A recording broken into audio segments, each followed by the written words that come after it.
తాకట్లో ఉన్న మీ బంగారాన్ని విడిపించి ఆ రోజు ఆన్లైన్ రేటుకి కొంటాం. Sharma gold company. నమస్కారం, వెల్కమ్ టు సుమన్ టీవీ. నేను గీతాంజలి. ప్రస్తుతం మనతో పాటు ప్రముఖ జ్యోతిష్యులు, ఆధ్యాత్మికవేత్త మారెళ్ల రవిశాస్త్రి గురువు గారు ఉన్నారండి. గురువుగారి గురించి ఒక మాటలో చెప్పాలంటే, సాధారణంగా మనం ఎవరైనా ఒకళ్ళిద్దరు గురువుల్ని కలిస్తేనే అది అదృష్టంగా భావిస్తాం.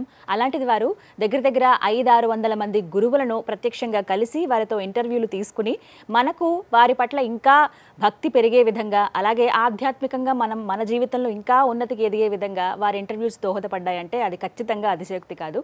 అయితే మరొకసారి వారి సమయం అడిగాము. వారు ఎంతో మంచి మనసుతో అంగీకరించారు. ఇవాళ మెడిటేషన్ గురించి చాలా అమూల్యమైన విషయాలు తెలుసుకుందాం. గురుగారితో మాట్లాడదాం.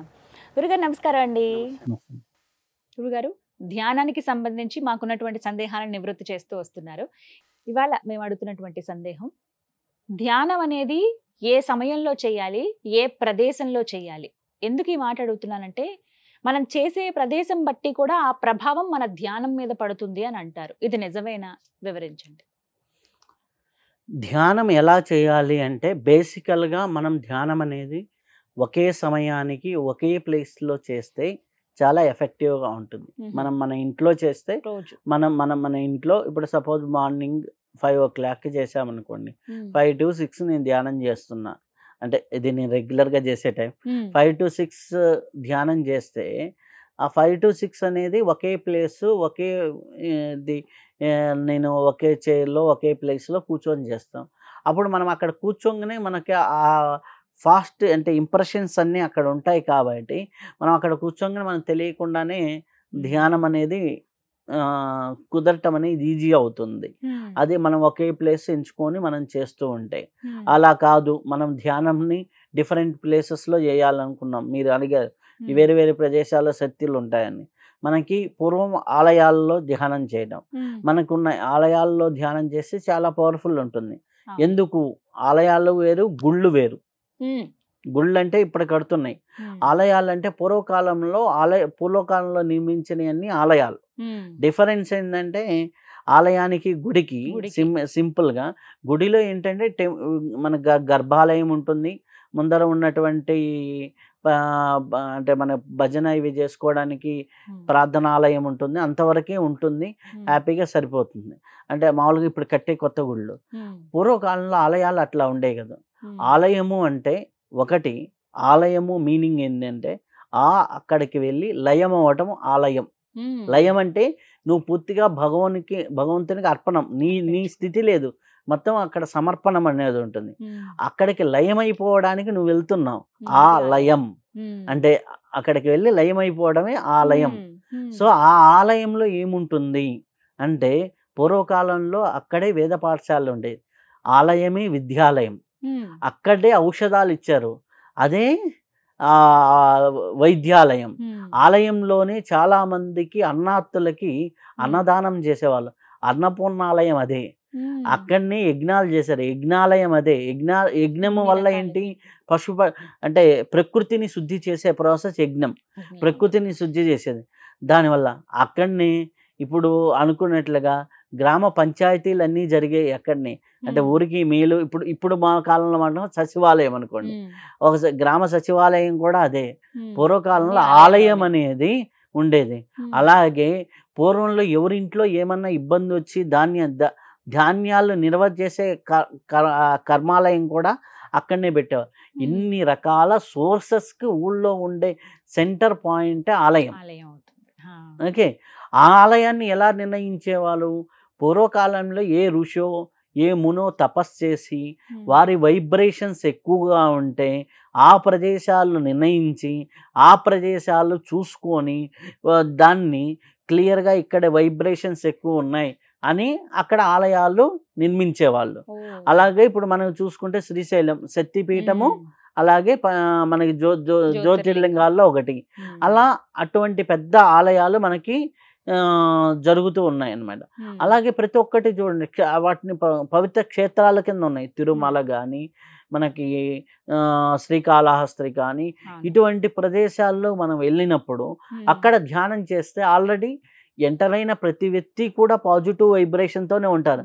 మనం అంత పెద్ద క్షేత్రంలోకి వెళ్తాం, అక్కడ ఉన్నది పాజిటివ్ రేసే ఉంటాయి. కాబట్టి అక్కడ కూర్చొని ఎక్కువగా నువ్వు సాధన చేయగలిగితే 1 గంట కానీ, అర్ధగంట కానీ, ఆటోమేటిక్గా ఇంట్లో చేసేదానికంటే ఎన్నో రెట్ల సాధన కుదురుతుంది. అలాగే నదీ ప్రదేశాల్లో సాధన చేస్తే నది యొక్క ఔషధీల శక్తి, అలాగే ఆ జలాల్లో ఎంతో పవిత్ర జీవశక్తి ఉంటుంది కాబట్టి ఆ జీవశక్తులు నీ శరీరంలో తీసుకోవడానికి చాలా పవిత్రంగా ఉంటుంది. అలాగే తీర్థ ప్రదేశాలు అంటే నది ఒడ్డున ఉన్నటువంటి దేవస్థానాలు, ఓకే, అలాగే నది ఒడ్డున ఉన్నటువంటి ఆశ్రమాలు. అక్కడ ఉన్నటువంటి ప్రదేశాల్లో నువ్వు సాధన చేస్తే ఇంకా ప్రశాంతంగా ఉంటుంది ప్రకృతి. ఎప్పుడైనా మనం పచ్చదనాన్ని చూసినా నది ఒడ్డున ఎప్పుడు కూడా పచ్చదనంగా ఉంటుంది, ప్రకృతి రమణీయత ఉంటుంది. తీర్థ ప్రదేశాల్లో ఇంకా రమణీయంగా ఉంటుంది. అటువంటి ప్రదేశాల్లో సాధన చేసినా చాలా అద్భుతంగా ఉంటుంది. అలాగే కొన్ని పుణ్యక్షేత్రాలు ఉన్నాయి, కాశీ, అరుణాచలం, అలాగే మనకి ప్రయాగరాజు, అలాగే నైమిషారణ్యాలు, అలాగే మనకి అయోధ్య, ఇటువంటికి వచ్చేసరికి పెద్ద పెద్ద క్షేత్రాలు, గయా, ఇటు పక్కకు వచ్చేసి మనకి నార్త్లో శ్రీశైలము, అలాగే మన శక్తిపీఠాలు మనకి ఆంధ్రప్రదేశ్లో చూసుకుంటే, ఆంధ్ర తెలంగాణలో చూసుకుంటే మనకి శక్తిపీఠాలు 4 ఉన్నాయి. మనకేంటి, మనకి జోగులాంబ ఉంది, జోగులాంబ ఉంది, పురుహూతికాదేవి జోగులాంబ ఉంది, మనకి పిఠాపురం పురుహూతికాదేవి ఉంది, ద్రాక్షారామం ఉంది, శ్రీశైలం ఉంది, అలాగే మనకి ఇటు నుంచి చూస్తే మైసూరు ఉంది, కంచి ఉంది. ఇక్కడికి మనకి సౌత్లో ఇక్కడికి ఒక 6 అందుబాటులో ఉంటాయి. అలాగే మనకి నార్త్ వెళ్ళినప్పుడు కూడా చాలా ఉన్నాయి, మనకి 18 శక్తి, అలాగే జ్యోతిర్లింగాలు కూడా ఉన్నాయి. అలాగే పంచారామ క్షేత్రాలు, ఏదైతే చరిత్ర కలిగినటువంటి క్షేత్రాలు ఎక్కడెక్కడ అయితే ఉన్నాయో అక్కడికి వెళ్ళి సాధన చేస్తున్నప్పుడు ఆ సాధన వైబ్రేషన్స్ ముందర ఆల్రెడీ అక్కడ ఒక వెలుగు అనేది ఉంది. ఆ వైబ్రేషన్లో మనం పోయి కూర్చున్నాం అనుకోండి, హాయిగా ఉంటుంది. ఇప్పుడు ఫర్ ఎగ్జాంపుల్ దీన్ని సింపుల్గా అర్థమయ్యేటట్టు చెప్దాం. ఒక రూమ్లోకి వెళ్ళి మీరు కూర్చున్నారు, వేడిగా ఉంది అనుకుందాం. ఇంకో రూమ్లో పోయి కూర్చున్నారు, ఏసీ వేసి ఉన్నారు. ఆ రూమ్లో పోయి కూర్చోగానే మీకు ఎంత అనిపిస్తుంది? చల్లగా ఉంటుంది, హాయిగా అనిపిస్తుంది కదా. ముందర పోయి నార్మల్ రూమ్లో కూర్చున్నారు, ఏమనిపిస్తుంది? ఫ్యాన్ వేసుకోవాలి, ఎప్పటికో కూల్ అవుతుంది. అదే ఆల్రెడీ ఏసీ ఉన్న రూమ్లో పోయి కూర్చుంటే ముందే ఆ చల్లదనాన్ని ఆస్వాదిస్తాం, డైరెక్ట్ పోయి కూర్చోగానే అట్లా ఉంటుంది. అలా మనకి శక్తి క్షేత్రాల్లో పోయి ఎట్లాగైతే మనం కూర్చుంటే, ఏసీ ఉన్న రూమ్లోకి పోయి ఎట్లా కూర్చుంటే ఎంబడే ఆ చల్లదనాన్ని మనం పొందుతామో, అలాగే శక్తి ప్రదేశాల్లో మనం ధ్యానం సాధన చేసినప్పుడు, ఏ సాధనే, ధ్యానమే కాదు, మంత్రమే కాదు, ఏ సాధన చేసినా వారికి తొందరగా రిజల్ట్స్ రావటం అనేది ఉంటుంది. ఆ రిజల్ట్స్ అనేవి చాలా వైబ్రెంట్, అంటే ఈజీగా, అంటే ఇప్పుడు మామూలుగా ఇంట్లో కూర్చుంటే ఒక ఆలోచన రహిత స్థితికి వెళ్ళడానికి ఒక 1/2 అవర్ టైం పడితే, శక్తి క్షేత్రాల్లో ఒక 5 నిమిషాల్లో జరుగుతుంది. అంత డిఫరెన్స్ ఉంటుంది. అంటే మనకి అలాగే సముద్ర ప్రాంతాల్లో, తీర ప్రాంతాల్లో, సముద్రం దగ్గర కూడా చాలా పాజిటివ్ వైబ్రేషన్స్ ఉంటాయి. కాబట్టి సముద్ర ప్రాంతాల్లో కూడా ధ్యాన సాధన, అంటే తీర ప్రాంతాలు వెంబడి ధ్యాన సాధన చేసినా కానీ చాలా బాగుంటుంది. ఎక్కడ మనకి హాయిగా ఉంటుందో, ఎక్కడ ప్రశాంతంగా ఉంటుందో ఆ ప్రదేశాలన్నిటిలో ధ్యాన సాధన చేయాలి. ముఖ్యంగా సాధన చేసే ప్రదేశం అనేది చాలా హ్యాపీగా, మనకి డిస్టర్బెన్స్ లేకుండా ఉండాలి. ఇప్పుడు కొన్ని గుళ్ళకి వెళ్తాం, ఆ గుళ్ళల్లో కూడా ఏవో మైక్ సెట్లు పెట్టేసి సౌండ్ చేస్తూ ఉంటారు, అక్కడ మనం కూర్చోలేం. అలాగే కొన్ని ప్రదేశాలకు వెళ్తాం, ఇప్పుడు ఏంటంటే ట్రిప్కి వెళ్ళామా చూసామా అనేసి ఉంటుంది. ఇప్పుడు మధుర మీనాక్షి టెంపుల్కి వెళ్ళామనుకోండి, అక్కడ అమ్మవారిని చూడంగానే ప్రతి ఒక్కడికి కళ్ళంబడి నీళ్ళు వస్తాయి. ఎందుకు అంటే అమ్మవారి తత్వం అది, కళ్ళంబడి నీళ్ళు వస్తాయి. అక్కడికి వెళ్ళి మీరు అక్కడ హ్యాపీగా, మనకి ధ్యాన మండపం అని ఉంటుంది ప్రతి ఒక్క దాంట్లో కూడా. ఆ ధ్యాన మండపం ఎందుకు కట్టారు? పూర్వకాలంలో ధ్యానం చేసుకోమని కట్టారు, కానీ ధ్యాన మండపం అని బోర్డు ఉంటుంది, ఎవరు అక్కడ పోయి కూర్చోరు. మహా అయితే ప్రసాదాలు తినడానికి అది ఉపయోగిస్తారు, కూర్చొని తినడానికి. అంటే మనకి శాస్త్రం కూడా ఉంది, ఒక గుడికి వెళ్ళిన తర్వాత చాలా మంది ఏంటంటే అట్లా కూర్చొని అట్లా లేస్తుంటారు. ఎందుకు కూర్చొని లేస్తున్నారంటే, గుడిలోకి ప్రసాదం తీసుకున్న తర్వాత 1 నిమిషం అన్నా కూర్చొని లేవాలి అంటారు. పూర్వకాలంలో కూర్చొని ధ్యానం చేయమన్నారు, అందుకు కూర్చోమన్నారు. అలాగే కూర్చొని సాధన చేసుకోమన్నారు. కాబట్టి అలా సాధన అనేది మనకి ఇంపార్టెంట్. సాధన చేస్తేనే మనకి ప్లెజెంట్ అనేది ఉంటుంది. గురుగారు చెప్తూ ఉంటారు, మనందరం విన్నవే, మునులు, సాధువులు కొంతమంది కావచ్చు, మహర్షులు, వీళ్ళంతా కూడా కొండ గుహల్లో ధ్యానం చేసేవారు అని చెప్పేవాళ్ళు కదా. ఎందుకు ప్రత్యేకించి అలాంటి స్థలాలు? అంటే అటువంటి ప్రదేశాల్లో డిస్టర్బెన్స్ ఏమీ ఉండదు. ఫస్ట్ ఒకటి. అక్కడ వైబ్రేషన్స్ బాగుంటాయి. ఇప్పుడు ఈ హిమాలయాల్లో గుహలు ఉంటాయి. ఒక్కో గుహలోకి పోయి కూర్చుంటే తెలియకుండానే ఒక మనం ఎంత కామన్ పీపుల్ వెళ్ళినా స్టార్టింగ్ మెడిటేషన్లో వెళ్ళినా తెలియకుండా ఒక 5-6 గంటలు కూర్చుంటారు అసలు నిజమే అనమాట. అక్కడ వెళ్తే మనకి ఇప్పుడున్న టెంపరేచర్స్ కంటే అక్కడ టెంపరేచర్స్ చాలా డిఫరెన్స్ ఉంటాయి. మీకు హిమాలయాల్లో ఒక మ్యాజిక్ ఏంటి అంటే బయట ఎంత చలి ఉంటే అంతకు ఆపోజిట్ గృహలో వేడి ఉంటుంది, లోపల కదండి. అవును, ఉల్లెచ్చగా గమనించాను. ఉంటుంది. సో ఆ వెచ్చదనంలో వీళ్ళకి ఈ కాంబినేషన్ అంటే ఏసీ రూమ్లో కూర్చున్న ఫీలింగ్లో ఆ హాయిగా ఉన్న తత్వంలో ఎంతసేపు అయినా కూర్చుంటారు. ఒక్కొక్క యోగి ధ్యానంలో కూర్చున్న వాళ్ళ సాధనలో కూర్చున్న ఈ 3 రోజులకో 4 రోజులకో ఒకసారి లేచేసి కొద్దిగా వాటర్కో స్నానానికో వెళ్ళేసి అక్కడ ఉన్నటువంటి రొట్టెలు ఏవి ఉంటాయి ఒక కామన్ ప్లేస్లో పెడతారు.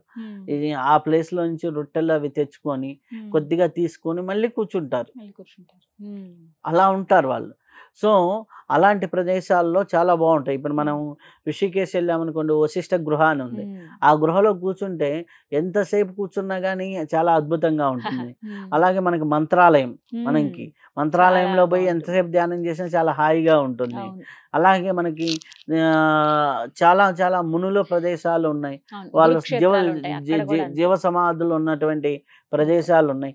ఆ ప్రదేశాలకు వెళ్ళి సాధన చేస్తున్నప్పుడు చాలా చాలా బాగుంటుంది. అలాంటి ప్రదేశాలకు వెళ్ళి చేస్తేనే ఆ వైబ్రేషన్ మనం ఇంకా ఫీల్ అవుతాం, చాలా అద్భుతంగా ఉంటుంది.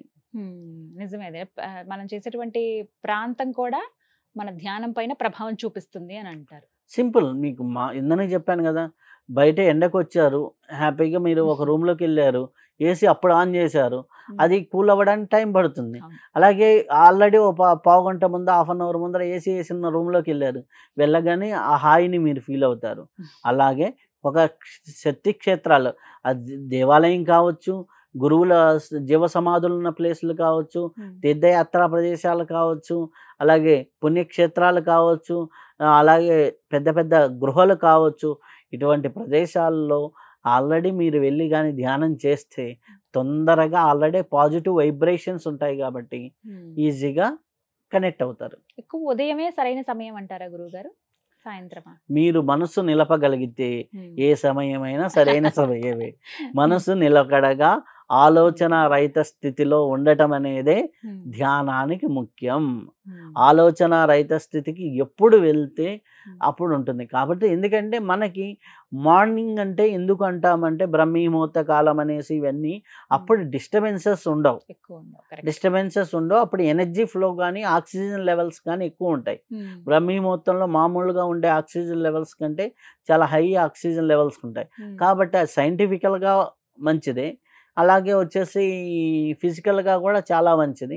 కాబట్టి ఆ సమయంలో చేస్తే చాలా బాగుంటుంది. ఎందుకంటే ఉంటుంది, నీకు అలవాటు అయినప్పుడు, బాగా ధ్యానం కుదిరినప్పుడు నువ్వు బస్సులో కూర్చోవచ్చు, ట్రైన్లో కూర్చోవచ్చు, ఫ్లైట్లో కూర్చోవచ్చు, ఎక్కడ కావాలంటే అక్కడ ధ్యానం చేయొచ్చు. దాని సమయము లేదు, ఏమీ లేదు. కానీ నీకు అలవాటు అయినప్పుడు ఉంటుంది. ఇప్పుడు మామూలుగా స్కూల్కి వెళ్ళే పిల్లవాడు ఉన్నాడు, ఫస్ట్ ఆల్ దిద్దేటప్పుడు స్కూల్కి వెళ్ళాలి, టీచర్ ఉండాలి, దిద్దాలి. నువ్వు ఆల్రెడీ పిహెచ్డి చేసిన పర్సన్ అనుకోండి, నువ్వు పుస్తకం స్కూల్లోనే చదవలే, ఎక్కడ కావాలంటే ఏ సబ్జెక్ట్ కావాలంటే ఎక్కడ కావాలంటే అక్కడ చదువుకోవచ్చు, ఎక్కడ ఉన్నా కానీ చదవచ్చు. అంతే, గైడెన్స్ అనేది ముందు అవసరం, తర్వాత అంతే కదా. ఒక లెవెల్కి వచ్చేంత వరకే సాధన, ఆ లెవెల్కి వచ్చిన సాధనే నిన్ను తీసుకెళ్ళిపో. చక్కగా వివరించారండి, ధన్యవాదాలు.